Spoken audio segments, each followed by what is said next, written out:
नमस्कार, आप देख रहे हैं इंडिया न्यूज और मैं हूं आपके साथ शुभेंदु सिंह। यूपी में 7 महीने बाद चुनाव हैं और सत्ता की लड़ाई के लिए सभी पार्टियां अभी से सक्रिय हो चुकी हैं। उत्तर प्रदेश में सियासी वनवास भोग रही कांग्रेस पिछले 3 दशकों के दौरान यूपी में सत्तारूढ़ रही। भारतीय जनता पार्टी, समाजवादी पार्टी और बहुजन समाज पार्टी के शासनकाल की कमियां लोगों के बीच तक पहुंचाने की रणनीति तैयार की। अपने कार्यकर्ताओं के जरिए वो जनता को यह बताएगी कि कैसे इन 3 पार्टियों के कुशासन और भ्रष्टाचार ने प्रदेश को गर्त में धकेल दिया। बीजेपी, बीएसपी और एसपी को चोर चोर मौसेरे भाई साबित करने के अपने इस अभियान को कांग्रेस नियोजित तरीके से आगे बढ़ाने में जुटी हुई है। कांग्रेस ने इसके लिए किसने बिगाड़ा उत्तर प्रदेश नाम से बुकलेट छपवाई है। 32 साल यूपी बेहाल की थीम पर कांग्रेस चुनाव लड़ने की तैयारी कर रही है।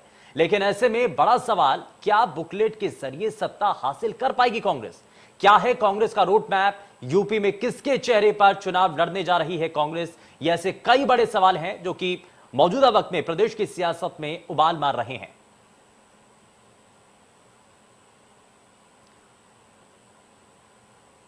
तो बुकलेट के जरिए सत्ता हासिल करने की कोशिश में इस जुगत में कांग्रेस पार्टी है और लगातार कांग्रेस के तमाम प्रदेश स्तर के नेता इस कोशिश में लगे हैं कि बीते 3 दशकों में जो हाल उत्तर प्रदेश का हुआ है उसका जिम्मेदार अलग अलग राजनीतिक दलों को ठहराया जा सके।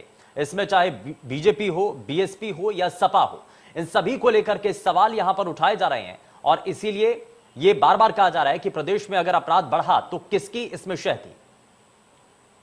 उत्तर प्रदेश में एक दौर था जब कांग्रेस का डंका बजता था, लेकिन 1989 के बाद कांग्रेस सत्ता से बाहर क्या हुई, हाशिए पर चली गई। 1989 के बाद कभी भी कांग्रेस सरकार उत्तर प्रदेश में बनना तो छोड़िए, मुख्य अपोजिशन पार्टी भी नहीं बन पाई। लेकिन 2022 में वो कुछ करने के लिए आतुर है और इसके लिए उन्होंने बकायदा बुकलेट जारी किया है, जिसे अपने कार्यकर्ता दिखा रहे हैं। हम आपको दिखाते हैं बुकलेट, बहुत इंटरेस्टिंग है। किसने बिगाड़ा उत्तर प्रदेश? अब ये फ्रंट पेज होगा, अगर इसमें आप जाएंगे तो पाएंगे कि इसमें आपको 3 कैरिकेचर दिखेंगे। मायावती, सबसे नीचे देखिए, मायावती, योगी आदित्यनाथ और अखिलेश यादव, ये तीनों के कैरिकेचर बनाए हैं। यानी कि 1989 के बाद इन्हीं के पास सत्ता रही और क्या कुछ हासिल हुआ उत्तर प्रदेश को, ये बताने की कोशिश करी है इस बुकलेट से जो कांग्रेस पार्टी की है। आगे चलते हैं तो गुंडाराज और भ्रष्टाचार जंगल राज सपा सरकार की निशानी थी। यानी कि एक बार फिर हमलावर हुए हैं समाजवादी पार्टी के ऊपर। इसमें गोंडा जिले के विधायक विनोद सिंह पंडित सिंह का जिक्र है और उसके बाद आप समझ देंगे तो आपको सपा सरकार के साथ दंगे फसाद किया है कि इसमें आंकड़े भी हैं। 5 साल के कार्यकाल में छोटे बड़े मिलाकर दंगे फसाद के 500 मामले सामने आए थे। नीचे आइएगा तो मथुरा का जवाहर बाग भी मिलेगा और 2015 में शाहजहांपुर के पत्रकार जोगिंदर सिंह को जिंदा जलाने की बात भी सामने आएगी। तो 2014 में बदायूं जिले में 2 नाबालिग बहनों की कथित तौर पर रेप और हत्या की बात आएगी। उसके नीचे जाइएगा तो बुलंदशहर जिले में जो हाईवे पर एक परिवार को बंधा बनाया गया था, उसकी भी आएगी। तो ये तो लॉ एंड ऑर्डर है। उसके नीचे आप आइएगा तो आपको भ्रष्टाचार मिलेगा अखिलेश यादव का, जिसमें बताया कि किस तरीके से लूट रही थी, 97,000 करोड़ की धनराशि कैसे खर्च हुई, ये उसका हिसाब किताब नहीं है। यानी कि सपा सरकार में 2012-16 दौरान अवैध खनन का कारोबार खूब फला फूला, तो वो आपको याद आएगा, यानी कि गायत्री प्रसाद प्रजापति। आगे बढ़ेंगे तो भाजपा पर हमलावर होंगे कोरोना काल, जिसमें सबसे मुख्य है पूर्व सरकार, जनता में मचा हाहाकार। लेकिन बात यही नहीं रुकेगी, आगे बढ़ेंगे तो भाजपा सरकार ने 4% जनसंख्या वैक्सीन के दोनों डोज दे पाई है, ये सवाल किया गया है और बिहार से कंपेयर किया गया। यानी कि बिहार आगे है, उत्तर प्रदेश पीछे है। कोरोना की बात है और शमशान घाट का भी जिक्र है और आपको प्रयागराज का भी जिक्र है, सबका जिक्र है। आगे बढ़ेंगे फिर मायावती आ जाएगी। घोटाले ही घोटाले, एनआरएचएम घोटाला, चीनी मिल घोटाला और सहायक पार्टी के रूप में जब जब भाजपा मुश्किल में होती है, बसपा उसकी पूरी सहायता करती है। ये बताया कि किस तरीके से आगे बढ़ेगा। फिर हम आपको और दिखाते हैं आगे, बसपा का कुशासन मायावती, दलित नहीं दौलत की बेटी। यहाँ जो हार पहना था मायावती ने एक बार, उसका जिक्र किया गया है कि दलित की बेटी किस तरह हार पहनती है। और एक कैरिकेचर यहाँ मायावती का आपको मिलेगा। यहाँ देखिए, हाथी पर बैठी हैं, यानी चुनाव चिन्ह पर मायावती बैठी है और हाथ में भारतीय जनता पार्टी का झंडा है। कैसे है? संपत्ति से प्रेम, प्रदेश के ढकेला गड्ढे में, ये जिक्र है। लेकिन आप जाएंगे राजस्थान विधानसभा बीएसपी विधायक राजेंद्र गुप्ता ने ना सिर्फ पैसे लेकर टिकट देने का आरोप लगाया, बल्कि दावा किया कि अगर कोई ज्यादा पैसा दे दे तो पहले वाले का टिकट कट के दूसरे को मिल जाता है। नसीमुद्दीन बहुत हावी है, कांग्रेस में है, तो ये जो पूरा है आपको वहां मिल जाएगा। लेकिन इसमें एक चीज और हम आपको दिखाते हैं, वो दिखाते हैं, ये देखिए, अब भारतीय जनता पार्टी पर फोकस हो जाएगा। योगी आदित्यनाथ की उत्तर प्रदेश में देश नंबर 1 प्रदेश की बदहाली। अब ये देखिए किस तरीके से पूरा दिखाया गया है। ये देखिए जो आपको नहीं बताया गया, ये देखिए घरों में पानी नल की सुविधा नहीं है, देश में सबसे ज्यादा लोग पुलिस न्यायिक हिरासत मौत, देश में सबसे ज्यादा सरकारी स्कूलों में पानी की व्यवस्था नहीं है, स्मार्ट सिटी प्रोजेक्ट है अधूरे हैं। और फिर देखिएगा ये आ गए योगी आदित्यनाथ, दिखाया गया इनको मजा, ये आखिरी पन्ना ले गया, मजा आया। इस तरीके तमाम चीजें हैं। आप देखिए उत्तर प्रदेश देश में नंबर 1, इस तरीके से पूरा 14 पन्ने की है, इतना तमाम चीजें दिखाई गई है। अब क्या बताता है, बताता ये है कि कांग्रेस पार्टी इस बार सिर्फ चुनाव में नहीं उतरने को तैयार है, बल्कि लड़ने के लिए उतरने वाली है। क्या कुछ हासिल होता है, प्रियंका गांधी क्या करिश्मा कर पाती हैं, कांग्रेस पार्टी के हाशिए से ऊपर आ पाती हैं, क्या अपोजिशन में उसकी क्या हैसियत होती है, तो 2022 नतीजे बताएंगे। लेकिन इसको देख कर लगता है कि हाँ, इस बार चुनाव सीरियसली लड़ने जा रही है कांग्रेस पार्टी। अंजाम क्या होगा ये तो 2022 के चुनाव के नतीजे ही बताएंगे। Khurram Nizami, India news, Lucknow. उत्तर प्रदेश में एक दौर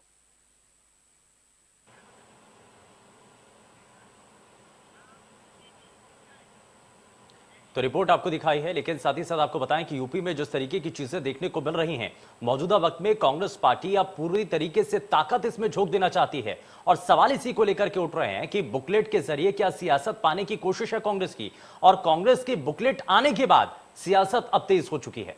बीजेपी और एसपी ने कांग्रेस पर निशाना साधा है। किसके चेहरे पर चुनाव लड़ेगी कांग्रेस, बुकलेट के जरिए सत्ता हासिल कर पाएगी कांग्रेस, ये ऐसे कई सवाल हैं। सवाल यह भी कि क्या कांग्रेस का रूट मैप है आगे आने वाले विधानसभा चुनावों को लेकर के, और प्रतिक्रियाएं इस पर क्या हैं, जरा राजनीतिक रूप से अलग अलग रिएक्शन इस पर क्या सामने आए, जरा वो भी आपको दिखाते हैं। उत्तर प्रदेश को बदहाल प्रदेश कर दिया है विभिन्न क्षेत्रीय और धार्मिक सरकारों ने। जिन लोगों ने धर्म के नाम पर वोट लिया, उन्होंने विकास क्या किया, ये पूछा जाना चाहिए। ये जरूर पूछा जाना चाहिए कि सीएससी पीएससी किसने बनवाई। ये जरूर पूछा जाना चाहिए कि नोएडा नाम का शहर बनवाया तो सिर्फ कांग्रेस ने बनवाया। पिछली सरकारों ने सिर्फ धर्म की राजनीति की है, जाति की राजनीति की है, बेरोजगारी बढ़ाई है, अपराध बढ़ाए हैं। इन सरकारों से मुक्ति चाहिए, उसी के विषय में हम लोगों ने बुकलेट जारी की है और हमें उम्मीद है कि जनता हमें अपना आशीर्वाद देगी। 2017 के चुनाव में कांग्रेस पार्टी 27 साल यूपी बेहाल का नारा लेकर आई थी और खाट यात्रा शुरू की थी। बाद में वही खाट बिछा करके सो गई। कांग्रेस पार्टी जिनके साथ यूपी बेहाल का नारा दे रही थी, उन्हीं के साथ दो युवराज का साथ पसंद करने लगी। कांग्रेस पार्टी कब क्या स्टैंड लेगी, कब क्या बातें कहेगी, जिनके साथ गठबंधन किया उन्हीं युवराज के साथ, आज उनके कार्यकाल को खराब बता रहे हैं। कांग्रेस पार्टी पहले अपना स्टैंड तय करे कि क्या बात सही है, क्या बात गलत है। अलग अलग समय पर बार बार स्टैंड बदलना ये ठीक नहीं है। कांग्रेस पार्टी को उत्तर प्रदेश में जनता खारिज कर रही है। उत्तर प्रदेश में कोई जनाधार नहीं है, नेता उनके प्रवासी हैं, आते हैं और चले जाते हैं। इस तरह से पॉलिटिकल टूरिस्टों के भरोसे कांग्रेस पार्टी उत्तर प्रदेश में खड़ी नहीं हो सकती। पार्टी ने एक बुकलेट जारी करके सभी दलों पर निशाना साधा है। वो कांग्रेस जिसका कोई अस्तित्व उत्तर प्रदेश में नहीं है, और 7 साल पहले भी दिल्ली में कांग्रेस की तो सरकार थी। कोयला घोटाला, 2G घोटाला, कितने घोटाले करने वाली कांग्रेस पार्टी आज घोटालों का जिक्र कर रही है। मुझे लगता है कांग्रेस को अपना इतिहास पढ़ना चाहिए और खुद। तो ये आपने अलग अलग प्रतिक्रियाएं भी सुनी हैं, अलग अलग राजनीतिक दलों की तरफ से इस पर स्टैंड किया है, क्या इस पर कहा जा रहा है। हालांकि कांग्रेस लगातार हमलावर नजर आ रही और बीता 3 दशक इस दौरान कांग्रेस बेशक सत्ता से दूर रही है, लेकिन हर बार चुनाव के समय कोशिश यही होती है कि बेहतर तरीके से चुनाव को लड़ा जा सके। लेकिन इस बार यह जरूर नजर आ रहा है कि कांग्रेस पार्टी पूरी ताकत इस चुनाव के अंदर झोंक देना चाहती है। और जैसे कि हमने आपको उस रिपोर्ट के जरिए भी दिखाया, दरअसल ये 74 पन्नों की जो बुकलेट है, इसमें बहुत कुछ है। इसमें मौजूदा वक्त में प्रदेश के अंदर जो चीजें हुई हैं, जो पर्दे के पीछे हैं, उसको लेकर के सवाल उठाए गए हैं, चाहे वो अपराध को लेकर के हो, चाहे वो रोजगार को लेकर के हो, चाहे वो आप कोरोना संबंधी काल को लेकर के हो। तो कांग्रेस अब इन सभी मुद्दों को लेकर के सरकार के ऊपर हमलावर है। न सिर्फ मौजूदा वक्त में सरकार के ऊपर हमलावर है, बल्कि अलग अलग राजनीतिक दलों को भी कांग्रेस पार्टी अपने निशाने पर ले रही है। क्योंकि कांग्रेस को यह इल्म हो चुका है, यह मालूम है कि अगर सिर्फ एक राजनीतिक दल को टारगेट करके वो इस चुनाव को लड़ेंगे तो उनकी नैया पार नहीं हो सकती है।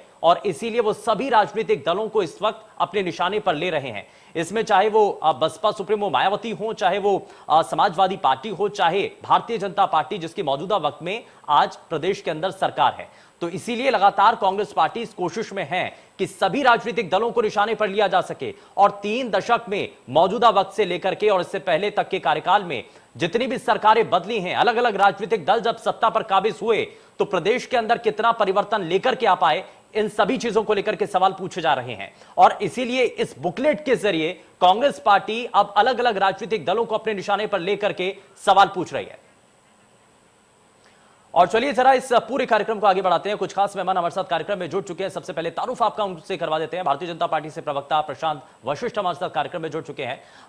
एसपी से हमारे साथ प्रवक्ता जिनेंद्र अर्कवंशी हमारे साथ कार्यक्रम में हैं।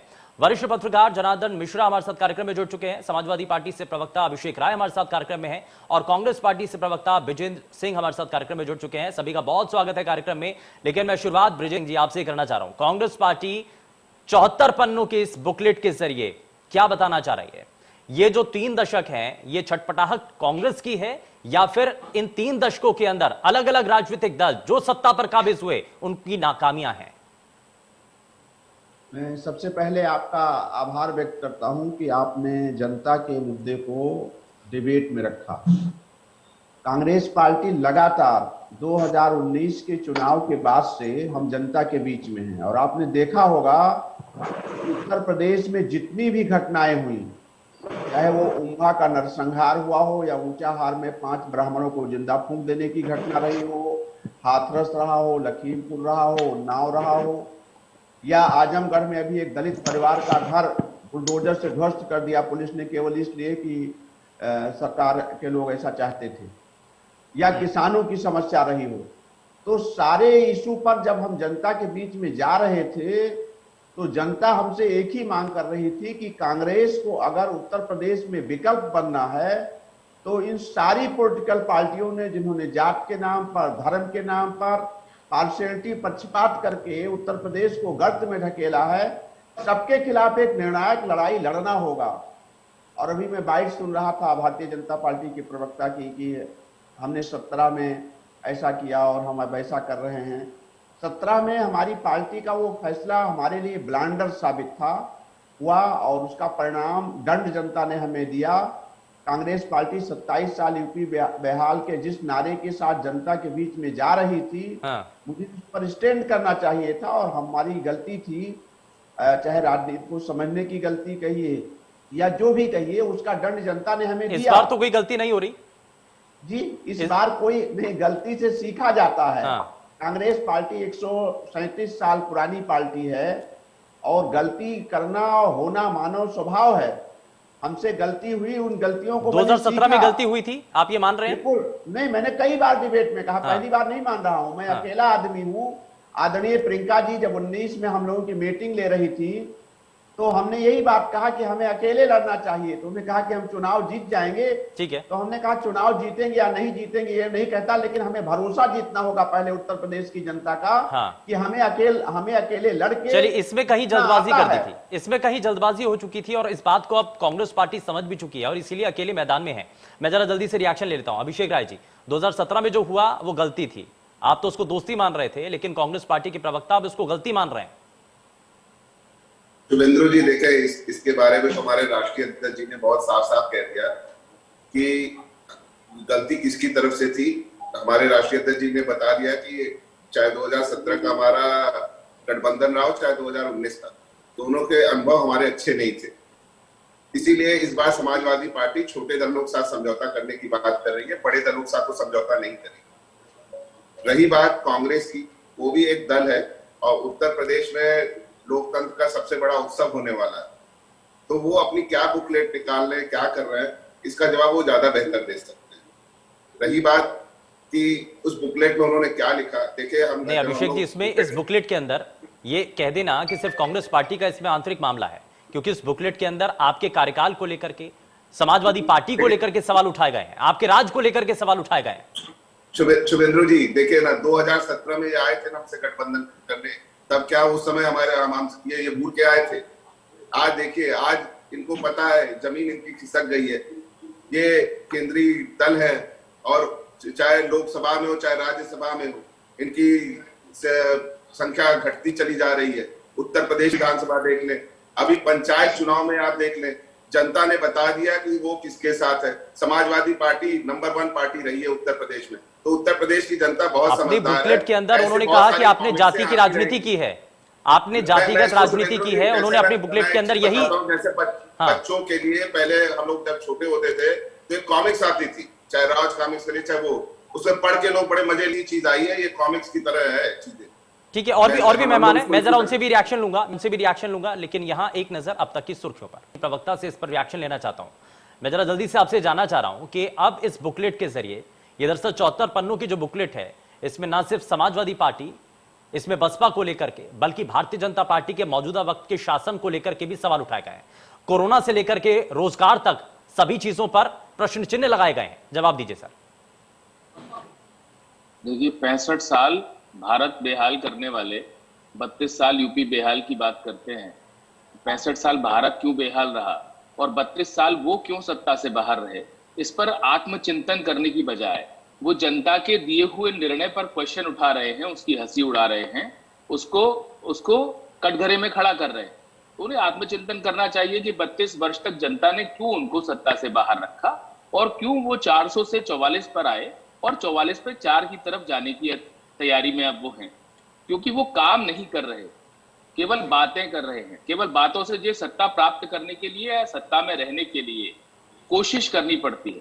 अब ये कोशिश नहीं करते, ये साजिश करते हैं। साजिश सत्ता में बने रहने के लिए पर्याप्त नहीं है। माननीय मोदी जी ने विकास कार्यों ने जो कीर्तिमान स्थापित किए हैं, उससे ये तय हो गया है कि अब जो भी सत्ता प्राप्त करना चाहेगा उसको कोशिश करनी पड़ेगी।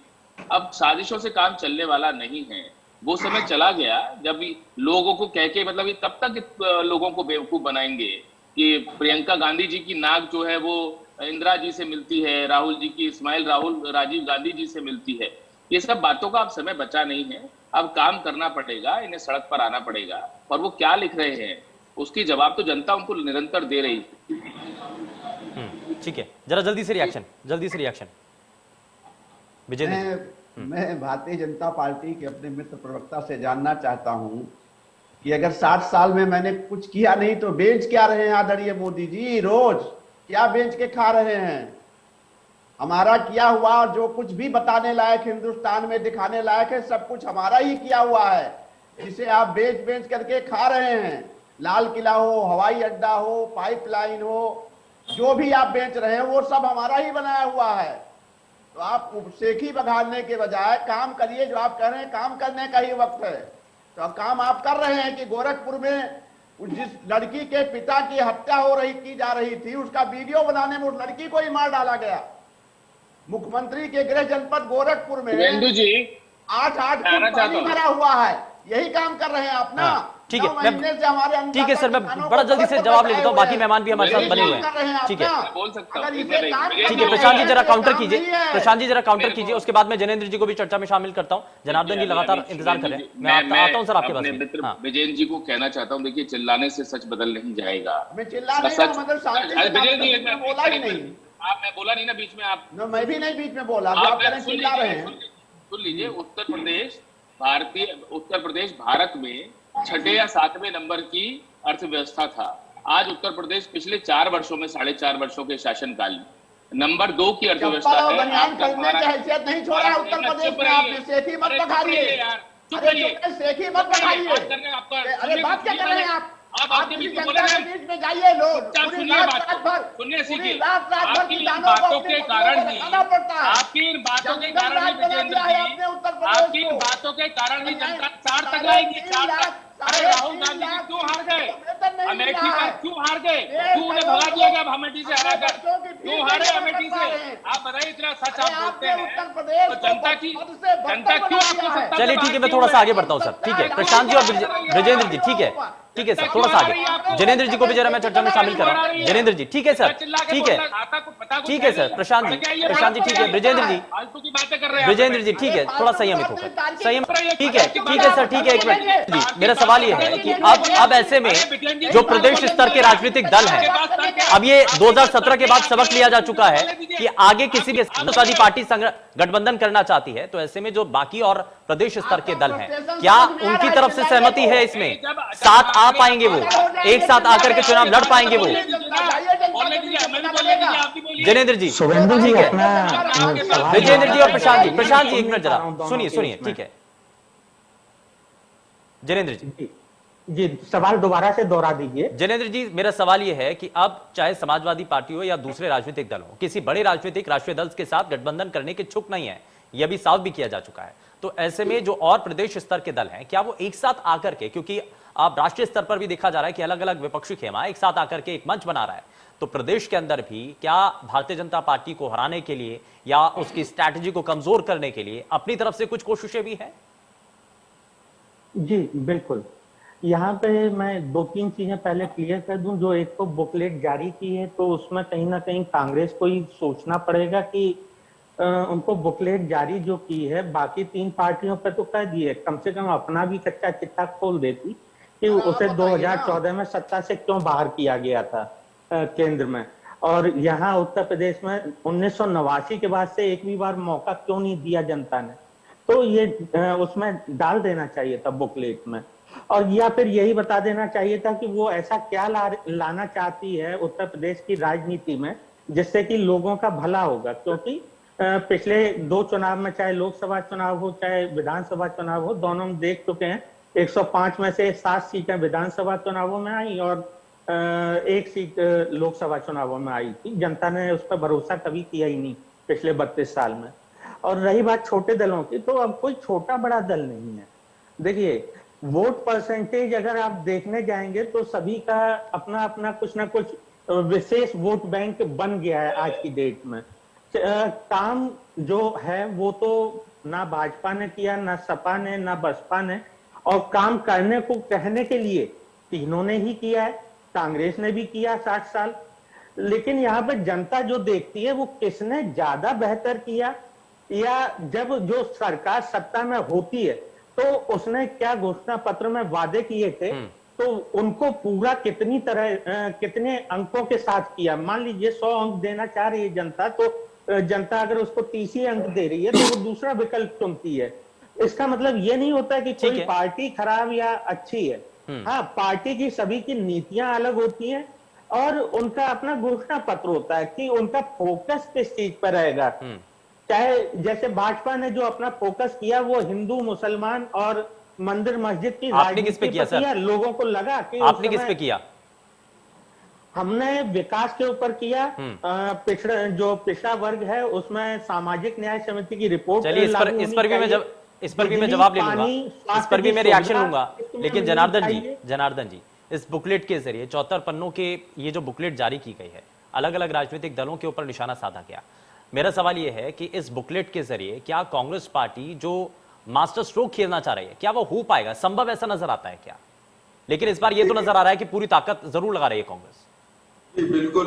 पिछली जो, जैसा कि अभी कांग्रेस के प्रवक्ता महोदय ने ये स्वीकार भी किया कि पिछली गलतियों से सीखकर वो किसी भी दल को अपने साथ बिना लिए हुए अपने आप चुनाव में उतरना चाहते हैं, और जनसंपर्क बहुत जरूरी है। तो जनसंपर्क के लिए उन्होंने पूरा एक ब्यौरा तैयार किया है जिसमें उन्होंने सभी पार्टियों को उसमें एक समय दिया, सब चीजों के बारे में लिखा है, तो उससे वो जनता तक जाना चाहते हैं। लेकिन सबसे बड़ी चीज है जो कि जनता कैसे कांग्रेस पे भरोसा करे, ये एक बहुत बड़ा प्रश्न है।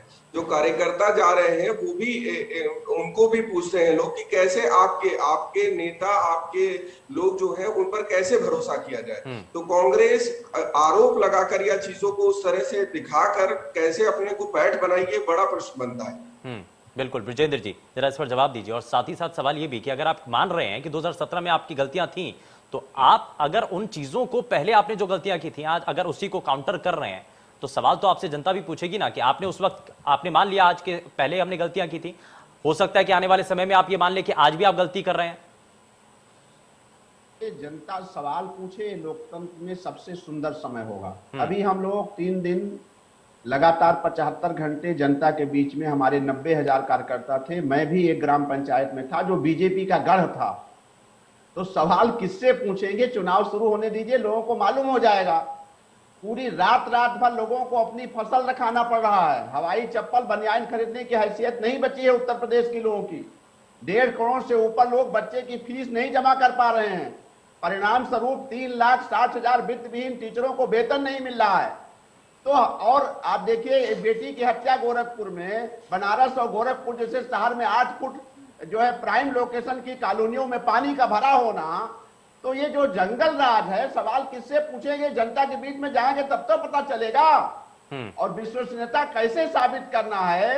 हमको एक बार नहीं 10 बार हिंदुस्तान की महान जनता ने शासन करने के लिए, सर सवाल तो यही है ना कि केंद्र में जब आपके ऊपर भरोसा किया जाता है तो प्रदेश में दूरी क्यों? प्रदेश की जनता आखिर आपके ऊपर एतबार क्यों नहीं कर रही है? मैं वापस लौटूंगा इसी सवाल के साथ, लेकिन यहाँ एक नजर, ठीक है मैं वापस लौटूंगा, यहाँ एक नजर अब तक की सुर्खियों पर। चलिए वापस से रुक कर लेते हैं और आगे बढ़ते हैं। सभी खास मेहमान लगातार हमारे साथ कार्यक्रम में बने हुए हैं, लेकिन एक सवाल जिसके साथ मैंने जरा हेडलाइंस का रुख किया था, लेकिन सवाल वही कि आखिर केंद्र की सत्ता पर जब जनता आपको काबिज करती है तो प्रदेश की जनता आपसे एतबार क्यों नहीं आपके ऊपर जताती है?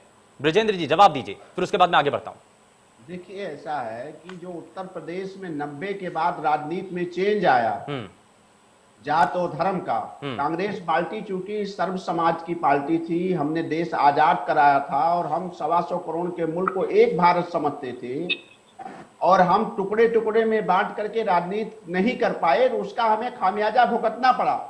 लेकिन अब जो संघ और बीजेपी ने अपनी राजनीति में अबाउट टर्न लिया है, जिसे वो भारतीय जनता पार्टी के प्रवक्ता समझ पा रहे हैं कि नहीं समझ पा रहे हैं चालाकी में, उस अबाउट टर्न को जनता ने पढ़ लिया है, जो मैंने जाकर के गांव में देखा। और उसी अबाउट टर्न का सबसे बड़ा फायदा हमें मिलेगा, क्योंकि वही बात मैं 30 साल से कह रहा था, जो अबाउट टर्न इन्होंने अब लिया है। तो मैं उसको खोल के नहीं कहूंगा, क्योंकि वो जनता कहिए ना, खुल करके कहिए, जनता को भी समझ में आए। नहीं, जनता जानती है। समझना इनको है जिन्होंने चालाकी किया है। जनता जानती है इन्होंने क्या कहा था 90 में, क्या किया था और क्या कर रहे हैं 96 में। और वो जनता जो फैसला करती है उत्तर प्रदेश की राजनीति के बारे में, जिसके बदौलत बीजेपी इतने विशाल बहुमत से जीती है, जिसके भरोसे के साथ इन्होंने छल किया है, विश्वासघात किसके भरोसे के साथ छल किया है? सर आप स्पष्ट कीजिए ना, बताइए जरा खुल करके। इन्होंने युवाओं के साथ छल किया है। इन्होंने सवर्ण समाज के साथ छल किया है, क्योंकि इनके पास सबसे बड़ा जो यही तो है ना सर, ताकत था और वही हमारी कमजोरी। ब्राह्मणों को लेकर के राजनीति अगर केंद्र में आई, ठीक है, लेकिन उसको लेकर के कांग्रेस पार्टी को इसका फायदा क्यों नहीं मिला? क्योंकि प्रदेश के अंदर अगर मुख्यमंत्री ब्राह्मण समाज से अगर किसी ने बनाया तो कांग्रेस पार्टी थी, लेकिन उसके बाद भी दूरी आपसे बनी। ठीक है, मैं जरा जवाब ले लेता हूं। भारतीय जनता पार्टी के प्रवक्ता हमारे साथ प्रशांत जी बने हुए हैं। प्रशांत जी जरा जवाब दीजिए, उसके बाद मैं आगे बढ़ता हूं। देखिए मैं बोल रहा हूं, मुझसे और सबसे निवेदन है कि बीच में ना बोलें। देखिए अपनी बात आपको भी रखने का अधिकार है, मुझे भी रखने का अधिकार है। आप मेरी बात को काट सकते हैं, लेकिन बाद में मैं बोल लूं उसके बाद। 2017 में भी इसी प्रकार की बड़ी बड़ी बातें कांग्रेस ने की थी और फिर उसके बाद जब रिजल्ट आया तो उसके बाद गलती हो गई। अब जैसे 2022 में भी ऐसे बात कर रहे हैं, 2022 तक करेंगे, चुनाव का जब परिणाम आएगा तो फिर ये ऐसे ही कहेंगे कि गलती हो गई हमसे, अब हम अपनी गलतियों से सीख रहे हैं। अभी तो ये 32 साल यूपी बेहाल लेकर आए हैं, ये 32 साल भारत बेहाल लेकर भी एक बुकलेट बनाने वाले हैं, क्योंकि 32 साल तक भारत में इनकी सरकार आने वाली नहीं है। जहां तक प्रश्न है किसान का, इन्होंने किसान पर विषय रखा। आज एमएसपी पर किसान, अगर आज सर्वाधिक खरीद अगर किसी सरकार ने भारतीय राजनीति के इतिहास में की है तो वो माननीय मोदी जी की सरकार ने की थी। मैं आपको बता देता हूँ, एमएसपी पर सर्वाधिक खरीद और कृषि निर्यात में आज भारतवर्ष टॉप 10 देशों में आ गया है। मैं केवल किसान पर बात कर रहा हूँ। खरीद पे जहां तक प्रश्न है, उत्तर प्रदेश में 16-17 चुनावी वर्ष था समाजवादी पार्टी का, 20-21 हमारा चुनावी वर्ष है। मैं इसी में एक सवाल जोड़ देता हूँ, उसी का जवाब आप दे दीजिएगा। हाँ, मैं इसी में सवाल एक जोड़ देता हूँ, उसी का जवाब आप दे दीजिएगा। आप कह रहे हैं कि किसानों के लिए आपने इतना कुछ किया, लेकिन उसके बाद भी आज किसान धरने पर बैठे हुए हैं। क्यों दिल्ली की सीमाओं को घेर करके बैठे हुए हैं? ना तो केंद्र की सरकार ना प्रदेश की सरकार उनको भरोसा दिला पा रही है। क्यों ऐसा हो रहा है? बता शुभेंदु जी, देखिए कृषि निर्यात में देश सर्वाधिक सबसे मतलब टॉप 10 में आ गया है पहली बार आजाद भारत के इतिहास में। खरीद में हमने 56 लाख टन खरीद की, समाजवादी पार्टी ने 16-17 में 7 लाख टन खरीद की थी 8 गुना ज्यादा खरीदी है, जो अपने आप में एक रिकॉर्ड है। सर, किसान इन आंकड़ों को नहीं जानता है। सुन लीजिए, मेरे को बोलने दीजिए ना। मैं वही कह रहा हूँ, किसान इन आंकड़ों को नहीं जानता है। मैं क्यों नहीं जानता? किसान जानता है, किसान सब जानता है, किसान सब जानता है। अगर 7 लाख, देखिए विजय जी फिर बीच में बोल रहे हैं आप फिर बीच में बोल रहे हैं, मुझे पसंद नहीं है बात बिल्कुल। नहीं ठीक है, एक एक करके विजय जी, मैं आपसे भी रिएक्शन लूंगा। आपके पास बहुत आंकड़े हैं। आप 56 लाख टन की गेहूं की खरीद हुई, तो इसका मतलब 8 गुना गेहूं की खरीद हुई, तो 8 गुना गेहूं पैदा भी हुआ। जितेंद्र जी, अगर गेहूं अगर खेत में गेहूं पैदा हो रहा था, तो किसान तो खेत में है ना, यहाँ पे कौन है मुझे नहीं पता। ठीक है, रोजगार का जहां तक प्रश्न है, 2012 से 17 तक लेकर समाजवादी पार्टी की सरकार रही, इन्होंने 2,05,000 सरकारी रोजगार दिए। हम 4.5 लाख सरकारी और संविदा पर 3,20,000 रोजगार दे चुके हैं। 7,31,000 रोजगार। ठीक है सर, यानी कि आपने बड़ा काम किया। आपके कहने का मतलब यही है। हाँ, सड़क आप देखिए, सड़कें आपको खूबसूरत, कोई आंकड़े देने की जरूरत नहीं, सड़कें दिखाई देती है चारों तरफ, कहीं ठीक है, यानी कि आपने काम किया, आपने बदलाव लेकर आए, आप बदलाव लेकर बिजली जाती नहीं है। अब बिजली मुद्दा नहीं, सड़क मुद्दा नहीं है। किसी ये मुद्दे से हट गए। घोषणा पत्र में सड़क और बिजली नहीं है। ठीक है, क्योंकि हमने अब मैं जरा इस पर एक एक करके रिएक्शन ले लेता हूं। अभिषेक जी और जनेंद्र जी, मैं एक एक करके आपसे रिएक्शन लेता हूं। अभिषेक जी जरा जल्दी से रिएक्शन दीजिए। जनेंद्र जी, आता हूं मैं आपके पास। तो मैं सबसे पहले प्रशांत जी की इस बात को, जो कह रहे थे ना किसान की बात कर रहे थे, साहब इतना झूठ मत बोलो, आंकड़ों में झूठ बोल रहे हो। आप कह रहे हो आपने क्या कहते हैं, किसान के पैदावार ज्यादा हुई वो खरीद लिया। अरे आपने पैदा किया था कि उस गरीब किसान ने पैदा किया खेतों में जाके गेहूं। आप ऐसी बातें करते हो। 9 महीने से आप उसकी बात नहीं सुन रहे हो, और 9 महीने से वो सिंधु बॉर्डर पे बैठा हुआ है। क्या बात वो आपसे मांग रहा है? क्या एमएसपी मांग रहा है? क्यों नहीं दे देते? आज सबसे महंगी बिजली कहीं अगर मिल रही है तो उत्तर प्रदेश में मिल रही है। आज डीजल के दाम जो 2014 में डायन होती थी, इनके 2 केंद्रीय मंत्री जो उत्तर प्रदेश से हैं, सिलेंडर लेके घूमा करते थे, आज वो दोनों गायब हैं। आज वो दोनों दिखेंगे नहीं आपको। आज इसकी महंगाई पे ये बात नहीं कर पाएंगे। रोजगार की बात कर लेता हूं। सूचना आरटीआई के माध्यम से इनकी सरकार से पूछा गया, सूचना प्रसारण मंत्रालय से, कि 4.25 लाख का आंकड़ा कहां से दिया। उनके पास कोई जवाब नहीं। हवाई अड्डे बनाओगे साहब, कितने बनाओगे? सुन लीजिए प्रशांत जी, सुन लीजिए पूरी बात। मैं जवाब दे हर बात पे मैं हर बात पे आपके एक पॉइंट आ रहा हूं। आप क्वेश्चन उठा रहे हैं, मैं जवाब दे रहा हूं। आपको क्या दिक्कत है? क्वेश्चन का जवाब लीजिए। प्रशांत जी सुन तो लो, प्रशांत जी सुन लो, उसके बाद लेना। आप कुछ भी मत बोलो ना, कुछ भी बोल रहे हो ना। आप जवाब सुनूंगा, मैंने आपके बीच में नहीं बोला ना। प्रशांत स्टेडियम बना दिया, बहुत बढ़िया बात है। आपने किसी नाम पे, अटल जी के नाम पे कोई बड़ी परियोजना शुरू की होती आपने, बहुत अच्छा लगता। कल कैंसर इंस्टीट्यूट को आपने कल्याण सिंह जी के नाम पे कर दिया, जो समाजवादियों ने बनाया। आपने पूर्वांचल एक्सप्रेसवे का नाम बदल दिया, समाजवादी पूर्वांचल एक्सप्रेसवे था, उसका नाम बदल दिया। हमने 2016 में उसका बजट उन्मुख किया था 90% अधिग्रहण करते हुए, और आप आज उसको 4.5 साल में नहीं बना पाए। हमने 22 महीने में जो है एक्सप्रेसवे लखनऊ आगरा बना के दिया, जिसपे आज फाइटर प्लेन उतरता है। आज आप रोज डेट देते रहते हो। आपको गिनाने के लिए 5 काम नहीं है आपके पास। सर, आप तो इतनी लंबी फहरिस्त बता रहे हैं, चुनाव में जा पाओ। कांग्रेस तो कह रही है कि आपके राज में तो कुछ भी नहीं हुआ। पावर प्रोजेक्ट बता दे। कांग्रेस तो अपनी बुकलेट में ये बता रही है कि आपके राज में कुछ नहीं हुआ, सिर्फ दंगे हुए, भ्रष्टाचार हुआ। मैं ठीक है जनार्दन, मैं सर प्रशांत जी आपसे जवाब लूंगा, रिएक्शन आपसे लूंगा, लेकिन जनार्दन जी जरा जल्दी से रिएक्शन। देखिए, ये एक अच्छी चीज है, कांग्रेस जनता के बीच में जा रही है, उनकी समस्याओं को लेकर सामने आ रही है, बहुत बढ़िया बात है।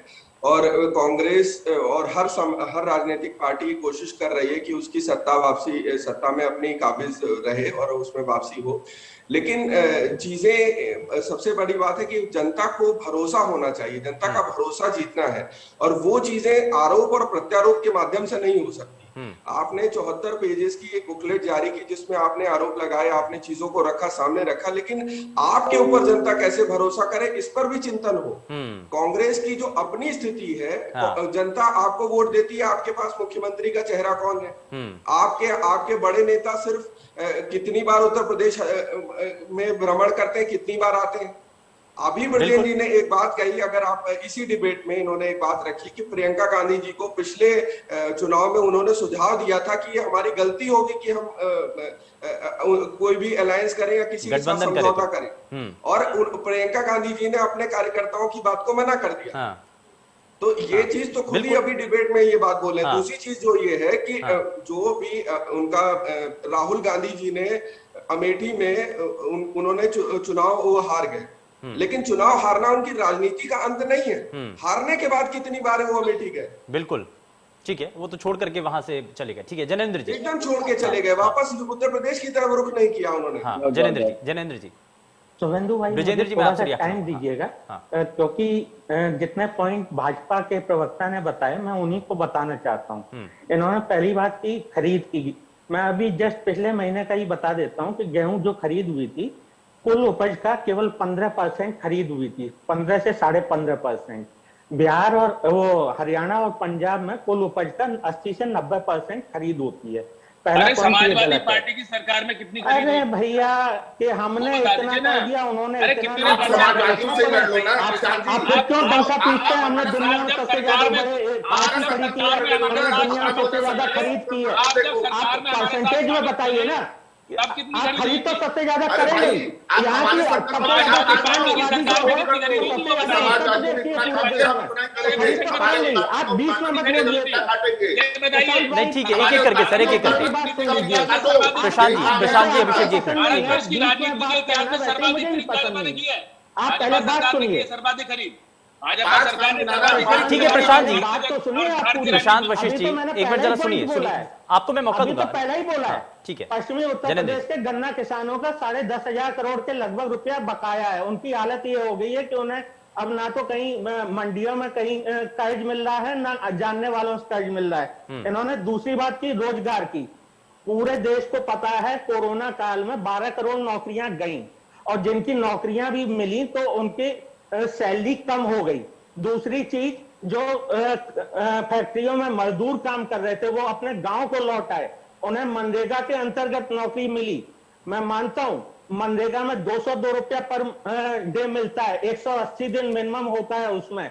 आप बताइए एक महीने अगर कोई मनरेगा में काम करके 6,000 कमा रहा है और वो शहर में अगर 20,000 रुपया 25,000 कमा रहा था, तो मुझे बताइए आपने नौकरी दी या उसका मुंह का निवाला छीन लिया है? ठीक है। आपने तीसरी बात की बिजली की। हाँ। पूरे उत्तर प्रदेश में पूर्वांचल में बिजली का सबसे ज्यादा उत्पादन होता है। पूर्वांचल आधा अंधेरे में डूबा रहता है। पूरे भारत में सबसे महंगी बिजली उत्तर प्रदेश की है।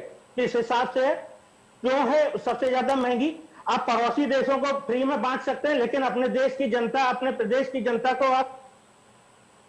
प्रशांत जी जरा जवाब दीजिए। प्रशांत जी जरा जल्दी से रिएक्शन, उसके बाद में ब्रिजेंद्र जी देखिए, मैं आपके पास आता सबसे हूं। पहले जल्दी से इतनी सारी बातें इन्होंने कही तो जवाब हाँ। तो मुझे देना पड़ेगा। हाँ। लेकिन समाजवादी पार्टी के मित्र अभिषेक राय जी और जो सुभाषपा के मेरे प्रवक्ता हैं, जो भी इनका जनेंद्र। हाँ जिनेंद्र जी, इनको मैं बता देना चाहता हूँ, पहले लोगों को अध्ययन करने की आवश्यकता है।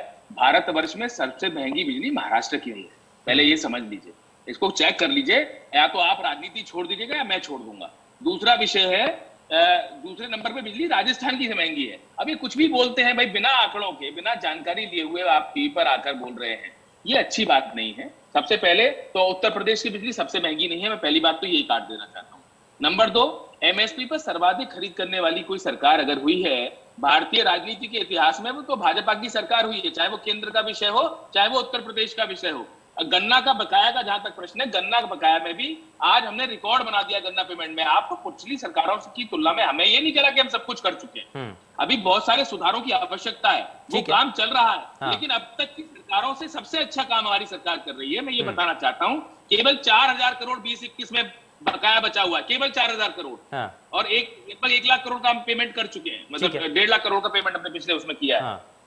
तो ये बहुत सारी बातें जो ये कह रहे हैं, जहां तक काम का प्रश्न है, देखिए हमने प्रधानमंत्री आवास योजना में 50 लाख से ऊपर के करीब मकान बनाए उत्तर प्रदेश में। आप किसी भी शहर में चले जाइए, गरीबों के आपको आवास दिखाई देंगे जो कभी नहीं दिखे। मुख्यमंत्री आवास योजना में भी हमने लगभग 1 लाख मकान बनाए हैं। 2 करोड़ 61 लाख शौचालय बनाए, जो कि शौचालय नहीं थे तभी बनाए होंगे ना। 1 करोड़ 47 लाख परिवारों को प्रधानमंत्री उज्ज्वला योजना के तहत में गैस फ्री में दी है। 1 करोड़ 38 लाख को विद्युत कनेक्शन फ्री में दिया है। फ्री में कनेक्शन तभी दिया होगा ना, कनेक्शन नहीं होगा उनके पास विद्युत का। 83 लाख से अधिक पात्रों को वृद्धावस्था पेंशन दी है, निराश्रित महिला पेंशन दी है, दिव्यांगजन पेंशन दी है। और जहां तक किसानों का मैंने बताया 1.5 लाख करोड़ का हमने पेमेंट किया है, 36,000 करोड़। चलिए ठीक है सर, ठीक है, यानी कि आपने बहुत कुछ प्रदेश के लोगों के लिए किया है। लेकिन इसमें ब्रजेंद्र जी, ठीक है, मैं जरा थोड़ा सा आगे बढ़ता हूँ। मैं बाकी मेहमानों से मैं ठीक है सर, मैं वापस लौटूंगा सर, बाकी मेहमान हैं, ब्रजेंद्र जी भी इंतजार कर रहे हैं बहुत समय से। ब्रजेंद्र जी, मेरा सवाल आपसे ये है कि जैसा कि जनार्दन जी ने भी सवाल उठाया कि आपने जब अपनी पार्टी और संगठन के आला कमान तक अपनी बात पहुंचाई कि ऐसा गठबंधन अगर हम करेंगे तो हमें नुकसान पहुंचेगा, तो आपको नहीं लगता कि पिछली बार जो आपने 2017 के अंदर गलतियां की थी, आज अगर अलायंस करने को लेकर के आप कह रहे हैं कि अगर हम अकेले उतरते हैं मैदान में, तो कहीं ऐसा तो नहीं कि आने वाले समय में आप फिर ये आकलन करें कि हमने पहले तो गलती कर दी थी? सर, आपके एक्सपर्ट साहब बैठे हैं, उन्होंने पूरी बात सुना नहीं। आदरणीय प्रियंका जी 2019 में प्रभारी बन के आई, और जब 19 के लोकसभा चुनाव के समय उन्होंने हम लोगों के साथ मीटिंग किया, तब हम लोगों ने उनसे बात किया कि हमें अकेले जाना चाहिए, और उन्होंने हम लोगों की बात माना। उन्होंने कहा कि हम चुनाव जीत जाएंगे। बहुत लोग लंबी लंबी बात करें, कोई कहा 50 सीट जीत जाएंगे, कोई कहे 40 सीट जीत जाएंगे। उन्हें हमारे तरफ देखा तो हमने कहा कि हम भरोसा जीतना जरूरी है, एक बार हम भरोसा जीत जाए तो हम सीट भी जीत जाएंगे। अच्छा, तो टारगेट क्या है इस बार का? टारगेट क्या है? आदरणीय प्रियंका गांधी जी ने भरोसा जीता जनता का। इस बार का कांग्रेस पार्टी का टारगेट कितना है? कितनी सीटें जीतने के लिए आप तैयार हैं? ये सब तो जनता हमारे यहाँ भगवान है। हम पूर्ण बहुमत से एब्सोल्यूट मेजॉरिटी के साथ गवर्नमेंट बनाने जा रहे हैं। और एक बात मैं और बता दूं, मुख्यमंत्री कौन होगा? आदरणीय प्रियंका गांधी जी मुख्यमंत्री होंगी, और हम उनको फेस बनाने जा रहे हैं अभी बहुत। तो यानी कि प्रियंका गांधी के चेहरे को लेकर के आप प्रदेश के अंदर चुनाव लड़ने जा रहे हैं, ये आप कह रहे हैं?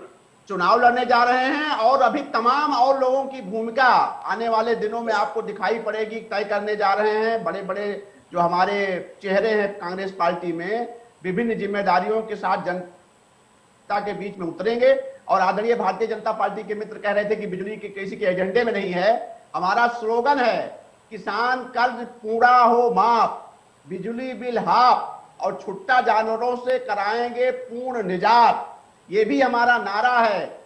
और इसमें ठीक है आंकड़े ब्रिजेंद्र जी, मैं एक सवाल आपसे और करना चाह रहा हूं। ब्रिजेंद्र जी, मेरा सवाल आपसे ये है कि राहुल गांधी उत्तर प्रदेश की सियासत को पहले से देखते रहे हैं, सांसद भी रहे, हालांकि हार का सामना जरूर करना पड़ा, लेकिन उनको प्रोजेक्ट करना आपको मुफीद नहीं नजर आता है? प्रियंका गांधी को लेकर के आया? आदरणीय राहुल गांधी जी प्रधानमंत्री के फेस होंगे 2024 में श्री मोदी जी के सामने, और आदरणीय प्रियंका जी उत्तर प्रदेश जो हमारा सबसे बड़ा प्रदेश है, जो उनका होम स्टेट है, यहां से 80 सीट जीतने का लोकसभा का टारगेट है हमारा 2024 में। और जब हम यहां से बड़ी जीत लेकर के जाएंगे, दिल्ली की सरकार का रास्ता तभी सुगम और साफ होगा। इसी लक्ष्य के साथ कांग्रेस ठीक है, मैं अब इस पर जरा रिएक्शन ले लेता हूं। अभिषेक राय जी, इस पर रिएक्शन जरा जल्दी से, मैं बाकी मेहमानों से भी रिएक्शन लूंगा।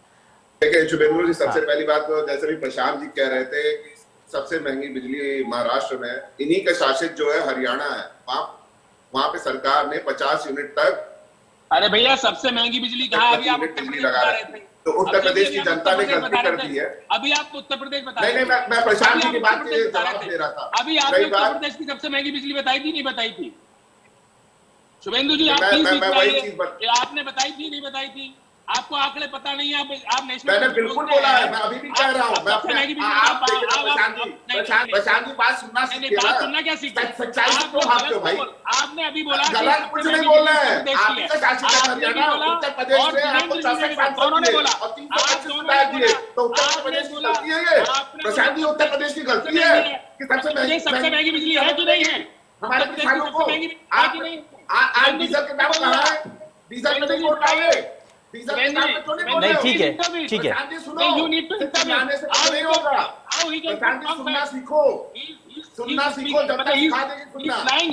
ठीक है सर, ठीक है, सिर्फ पॉइंट पर, ठीक है प्रशांत जी, ठीक है, जरा उनको जवाब देने दीजिए, फिर मैं आपको रिएक्ट करने का मौका दूंगा। ठीक है सर। अभिषेक जी अपनी बात पूरी कीजिए बहुत जल्दी से। अभिषेक जी, बहुत कम समय, जरा जल्दी से रिएक्शन।